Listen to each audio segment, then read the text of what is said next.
Hello everybody, welcome to another video. I thought I might as well do a video on the very much wondered question, how do you cry on cue? And also why professional or at least trained actors aren't really bothered about this necessarily. I'll explain. Without further ado, let's get into the video. Okay, apparently that's a very cheesy thing for me to do. I'm also going to have a look at reality TV acting, and we're going to have a look at some Bollywood films. Well, we're going to compare a Bollywood film with reality TV. So without further ado, let's begin. So to start this video, I thought I'd have a look at what advice is already out there, then we can unpack it. First, I found a website called Casting Frontier that helpfully separates physical tips from emotional tips, and their best tip is as follows. Never force it. First things first. Before you start trying to cry, it's important to stop trying to cry.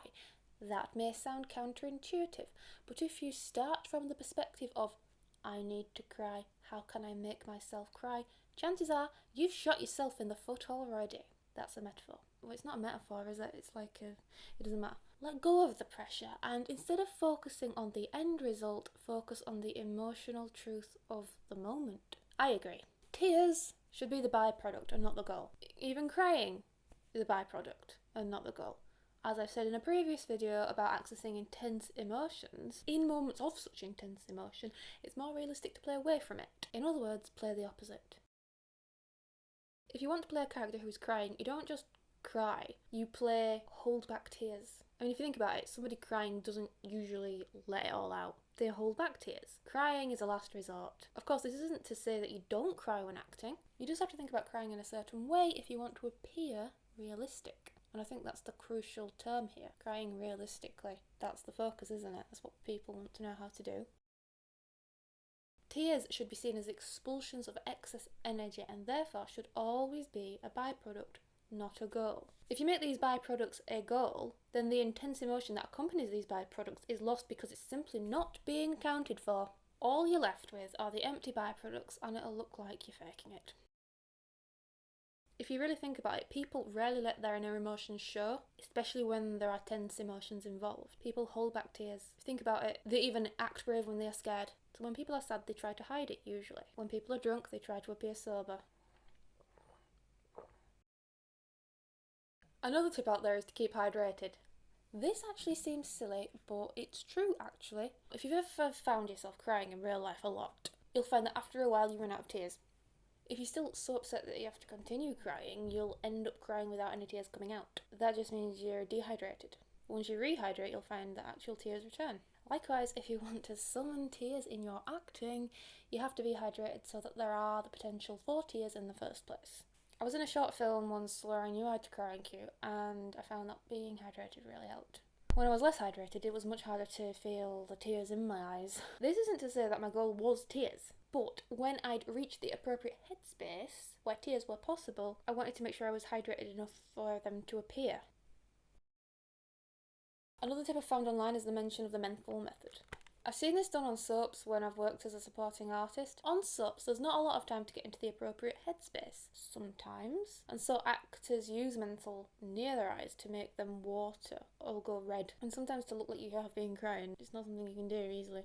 But these are trained actors who know how to look like they're crying. Therefore, this is just a quick fix for them as they're busy working with a short schedule to get scenes filmed. Acting almost becomes more mechanical. It's a particular type of acting. Of course, some soap actors still cry on cue, and you can usually tell the difference, but then again, it's not healthy to keep doing that for multiple takes every day, depending on the storyline, especially when there's a quick turnaround time and deadlines to meet. There's not the same amount of time and space you'd get in a high-end feature film, for instance, or any feature film actually, or a theatre production, where you can practice the same role over and over and over again for months on end. With all this said, let's have a look at some examples of actors crying on cue. I picked 2 examples for now, but if you all enjoy this video, I'll make more and we'll look at more examples of actors crying on cue. So the first example I've got here is Shah Rukh Khan in the film Devdas. 2001. It's a Bollywood film. It's in a scene where he's also acting drunk really well. I'm going to unpack his drunk acting technique in another video, but I've picked this example because both he and his screen partner cry in this scene. And I think it's a good example of crying on cue, you know, acting, crying, whatever you want to call it. As we can see in this example, he doesn't force the tears. The focus is on the emotion of the character. Tears are a byproduct. Looking at this scene, actually, it seems like they've added the tears, but I'm not sure how they've done it, to be honest. Also, the extra water in his hair and on his face adds to the illusion of tears. He's got lots of water in his hairline. I think it's because he's been throwing around alcohol and stuff, but it adds to it. As a viewer, you're not really picking apart where the water is. I was in a film where they did this and I thought it was odd. They kept spraying us with water in our face, and me and the person I was acting with wondered why they kept spraying water on our face, and the guy was like, just like sweat and stuff, it'll probably look like that. I don't know, I didn't know what to think, but watching it back it works really well. It looks effective. You don't question it. There must be a technique they're taught to do in like filmmaking school and stuff. Yeah, so as I said, also the water in his hair and on his face adds to the illusion of tears. Now if we look at his scene partner, she has very glassy, watery eyes. I've noticed this look is quite common throughout this film, and so I'm wondering if it is fake tears. All the actors seem to exhibit the exact same big glassy eye look when they cry, but without the facial motions of crying. What I mean by that is their faces are remarkably still for the amount of tears they've generated. This is possible. People do cry like that. It is a particular type of sadness that does this. I'm just thinking that if all the actors are doing the same type of crying, then it is stylized, deliberate, which is fine. As you can see, the lighting effect is reflecting off the tears and it looks very twinkly and picturesque. Acting is a skill that will require you to do all sorts of creative things, even manipulate the way in which your character cries, which is interesting, I think. There's an interesting moment here where Shah Rukh Khan seems to give into the tears more. He's frowning and letting the crying motions take over. Notice how this is despite any tears that may or may not be present. Again, the focus isn't on the tears themselves, but in the motions of actually crying, feeling, enduring that intensity. Tears are merely a byproduct such that they can be faked if the director prefers a particular glassy eye look. But like in this scene, he fancies a twinkly glassy eye thing with lighting, it's all pretty and stuff. Tears should be a byproduct because this also gives you scope to be creative with them. The next example I've got is from Australia's Love Island. There's what seems like a lot of fake crying going on in this example. The reason it seems fake is because the person crying is focusing on the act of purging tears rather than the emotional sadness that should forefront it. Remember what I said, tears are a byproduct of some other emotion. To be honest, crying in general is a byproduct. It's like crying is just an excess of energy. If you have a look, this expression here doesn't usually happen without the presence of tears, unless of course you're majorly dehydrated and have been crying for weeks on end. Having said this particular cast member hadn't been crying for weeks on end, nor was his bawling consistent. It stopped suddenly, as you can see here. You usually can't control the act of release, which most people find embarrassing and want to resist anyway. That's why people who are genuinely crying try to hold back until they can't anymore. They wouldn't commit to this effusive crying action and then snap back and even smile like that. Anyway, if you want to see more examples about reality TV fake crying, then you can check out my other video about fake crying in Love Island. Shameless plug. I'd like to take this opportunity to say a bit about reality TV acting. I'll make a proper video on this in the future, but it's still in the research stages, so this is where I'm at with it. It would seem that in the world of drama over the years since, I don't know, Aristotle to now, audiences have wanted more and more realistic drama in order to get lost in it, or they've needed more drama in order to suspend their disbelief. Even nowadays, actors strive to act as realistically as possible. All you have to do is check out popular YouTube search terms to find that lots of people search for how to act realistically, how to act naturally, how to act like real life, and so on. Society seems to have gone from getting lost in theatre plays to getting lost in soaps, which seem to be more realistic and more true to life, than to getting lost in reality TV. Even in the realm of theatre, there's been a development from Aristotle and Shakespeare to Chekhov and Stanislavski, and then reality TV became more popular after soaps did. It seems that audiences want a kind of hyper-reality. Nothing can be realistic enough. It's like we want things to be real, but such that we can still watch them from the comfort of a home on a sofa. And I think we have to question why this is, surely. Why? Why do we want this? What's wrong with what Brett did? Why do we want more and more realistic seeming things. Why would people rather watch something that's so believable than actually live it? Especially if it's not something like the sublime. It's not like we're watching something utterly dangerous, is it? Like, for instance, Love Island, it's basic stuff. It's just relationships. Is it because we can't actually live it? Or maybe there's a Heideggerian thing here where viewing it shows us a different perspective to actually living it. It might be that. I hadn't thought of that. That's something I should look into when I do this video on reality TV acting properly. But I've thought here, is it because we can't actually live it? Has reality become so boring that we're inventing dramas that feel real enough for us to pretend they're actually happening? I think it's highly likely that the existence of reality TV means that reality itself has become, in some sense, dissatisfying for people. Because otherwise people would be happy living life instead of getting lost in reality TV dramas. Just stay with me for a minute. I'm going somewhere with this. So, because reality is so dissatisfying, reality TV has to be fabricated sometimes.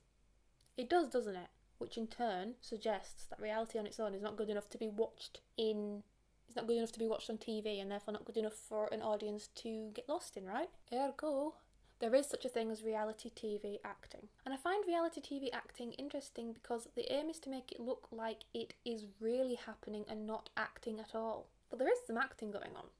They know they're in front of cameras. And in that example of fake crying, that wasn't real. So there is some acting going on. Things are being fabricated, whether they fail to pull the wool over our eyes or not.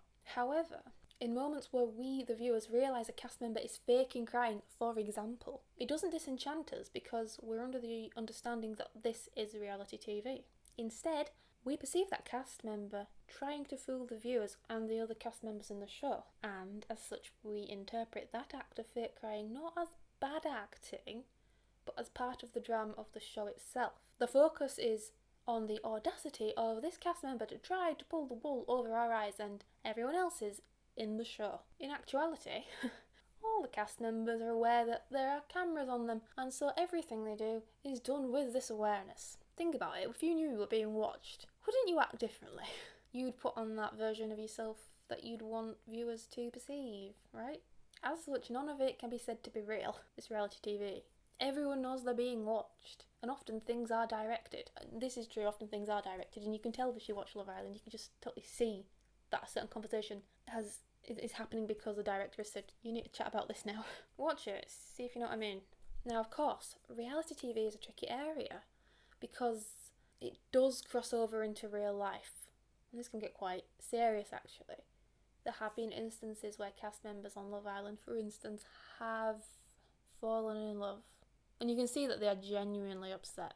And if they're not, then amazing acting, better than real life itself. But no, I think it does actually play with real life emotions. And as such, reality TV requires a form of acting that is even more convincing than merely acting realistically. I think it has its own set of skills that I want to look into, anyway. And that it crosses over into real life, it's almost as if the act of living itself is being directed on a TV show for the mere entertainment of people who are dissatisfied with reality as it is. Do you know what I mean? Just think about that statement for a minute. Just dwell on it. Because I had a moment. The act of living is being manipulated such that people can view it because their own act of living is dissatisfying. But within this, a new skill has emerged. Reality TV acting, which I think is very interesting and messes with real life emotions. I'm interested in it. I want to know more.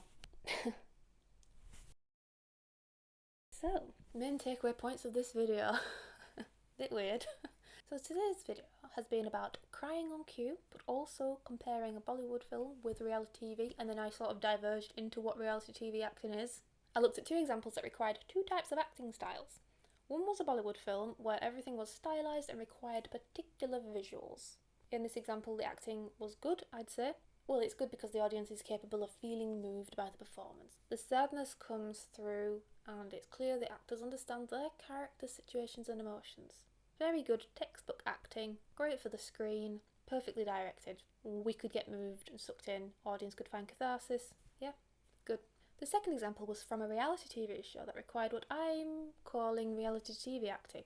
Now in this example the crying looks fake, but because of the nature of the show, reality TV, and the nature of the acting required, reality TV acting, instead of disenchanting the viewer, the apparent fakeness of the crying has been taken up into the drama of the reality show itself. It has now become part of the narrative that the viewers can be interested in and talk about, and indeed, you see a lot about it in newspaper articles. Anything happens, everyone talks about it, and it becomes part of the show still. It doesn't become, oh, this show is bad, the acting was terrible. It becomes, yes, this happened in that show, and that's why it's even better than before. The fact that the Love Island cast member was fake crying became a talking point of the other cast members. It was integrated into the narrative instantly. Which is interesting. Do you know what I mean? It's just interesting. Anyway, that's all from me for now. And if you're interested in knowing more about crying on cue or reality TV acting, then let me know in the reactions and comments of this video. But to be fair, I'm probably going to talk about it anyway, so... Oh, I ramble too much, sorry. Bye for now.